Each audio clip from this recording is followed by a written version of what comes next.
You are listening to Venture Beyond, Stories from Hidden Worlds. If you enjoy this episode, please leave a like down below and share with a friend.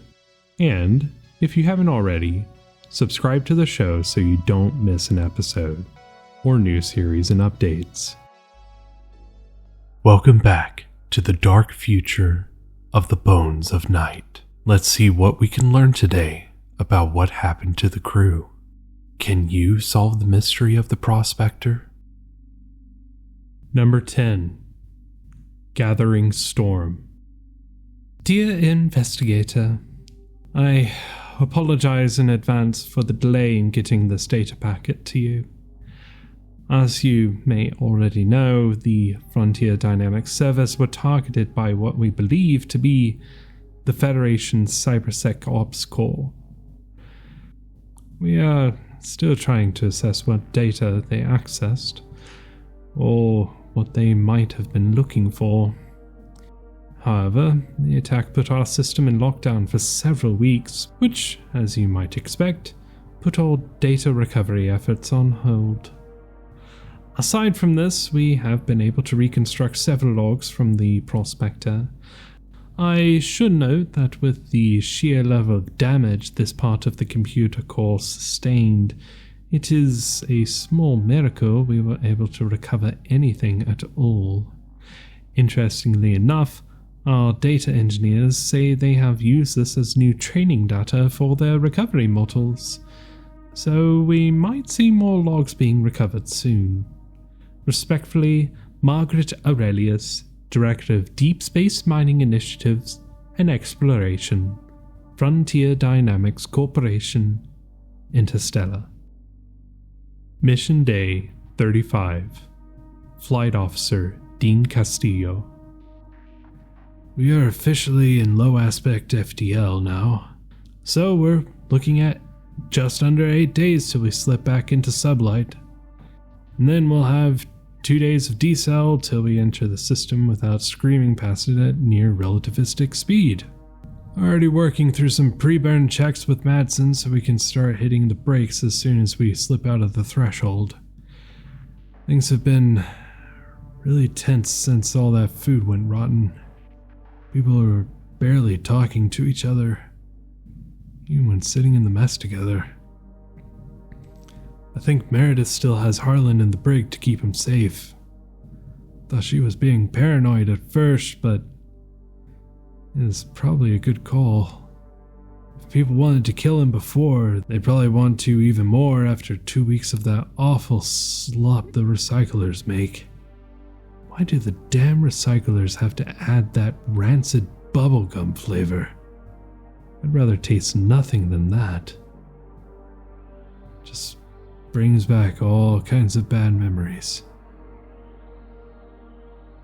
Mission Day Unknown. Unknown crew member. Error retrieving personnel records. Please contact Frontier Dynamics Information Security Team. Command, this is the CSDV Avenger from the 16th Border Defense Fleet, broadcasting on Emergency Frequency Alpha, requesting immediate reinforcements. Something has happened to the other ships. About half the fleet rotated last month for shore leave, but weird things started happening when they rejoined yesterday morning. First, our supply ship started reporting a lot of missing crewmen after rejoining the formation. Then other ships reported missing crew also. Admiral Dwight ordered all hands be confined to their quarters on the ships that had missing people while he had Marines inspect the ships, but then in a matter of hours they went radio silent, and the ships were adrift. This morning, all of the other 29 ships in the fleet are completely silent. Sensors pull up absolutely no signs of life on any of them. Now, we have missing crew members.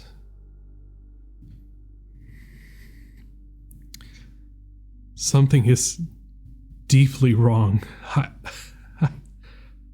I don't understand how this could be happening. It has to be some kind of Federation weapon we've never seen before. What happened to the other ships happens to us, well, will be gone by tonight, leaving the border at the Nemeris Nebula completely open. Please send whatever you can to our position. If this is a Federation attack, we can't just leave the border exposed. We'll try to figure out what is happening while we can.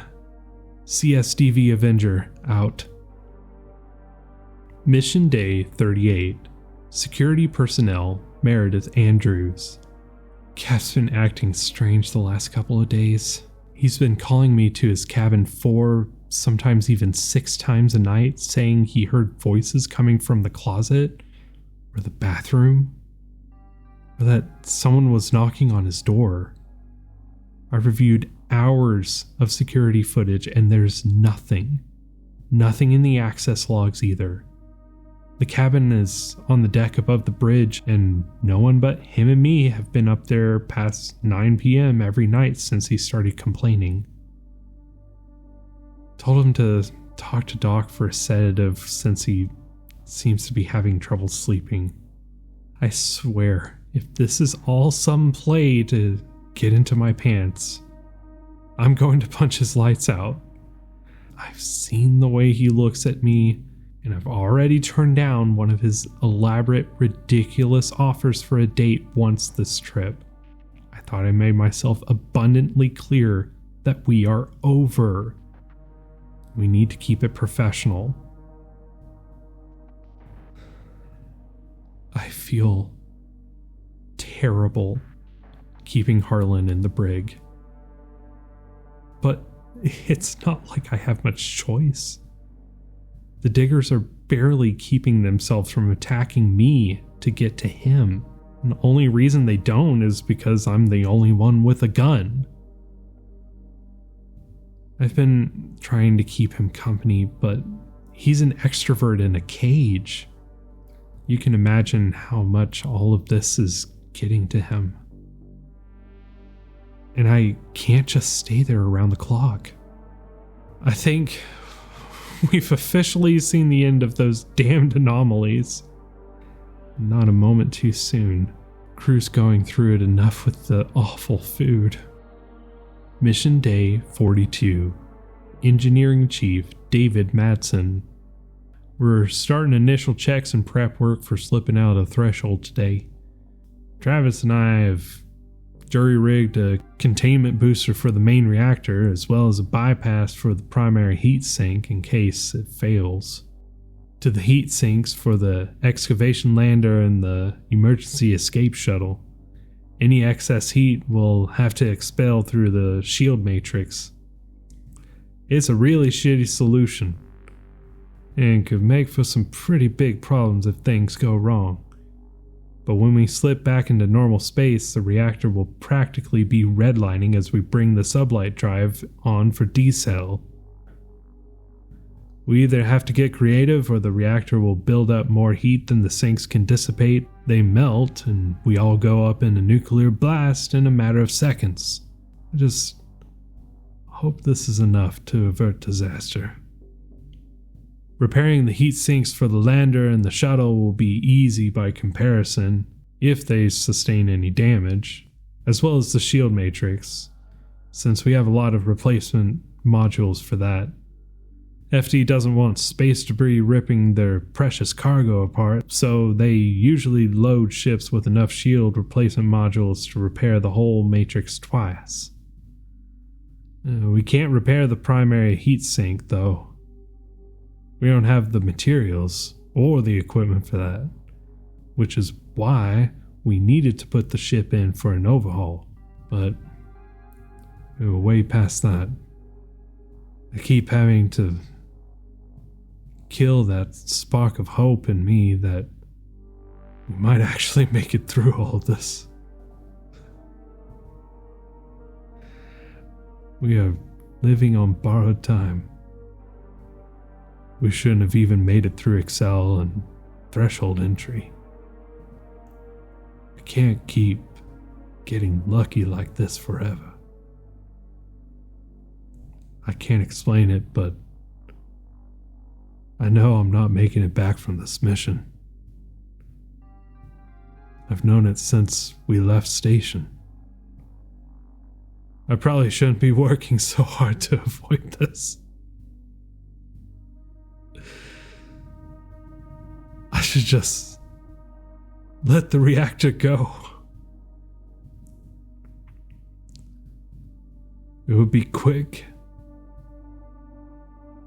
painless, and a final fuck you to FD.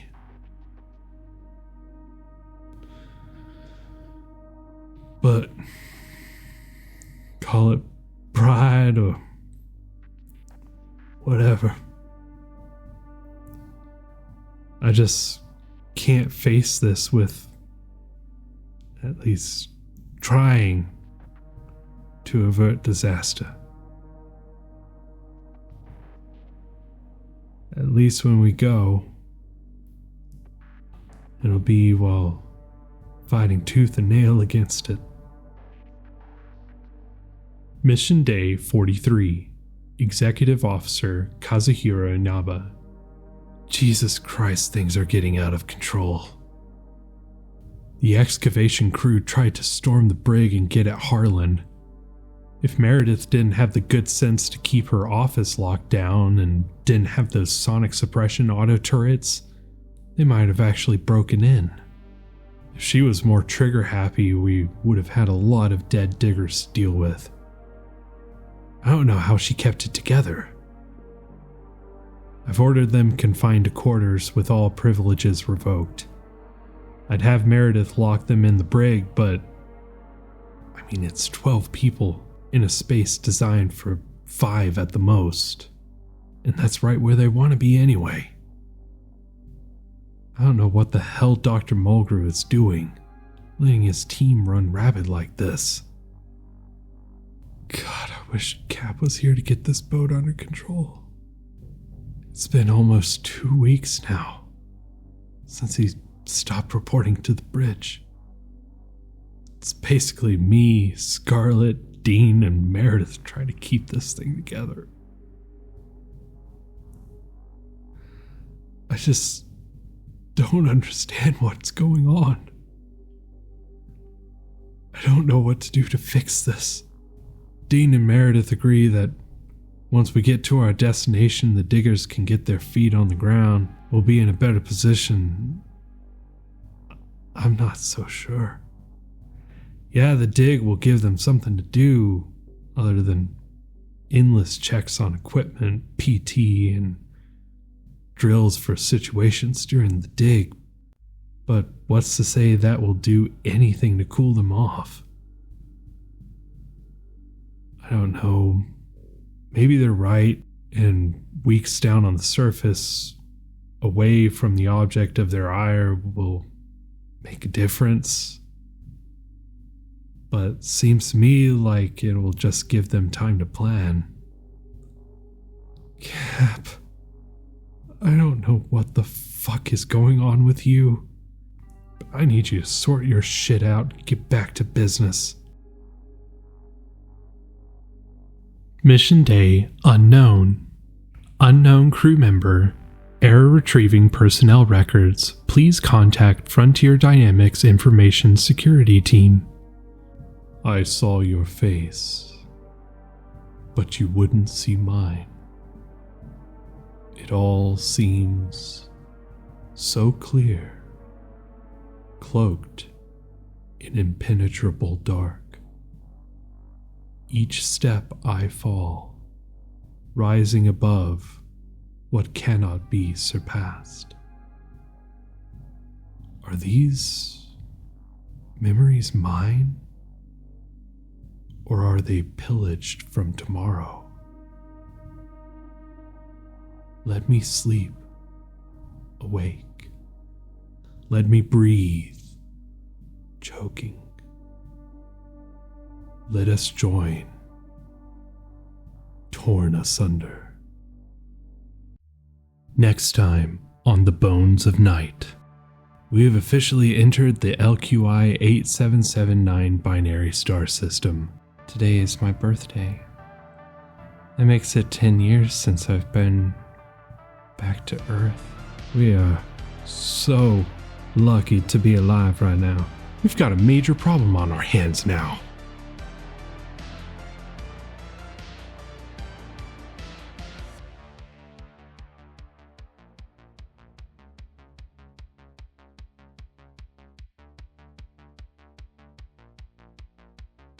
I hope you enjoyed today's show. What did you think of the episode? Leave a comment down below to let me know what you thought, or leave a question for my new monthly Q&A episode. Before you go, please be sure to leave a like and share the show with a friend. It makes a massive difference in helping with discovery of the show, but also lets me know what you'd like to see more of.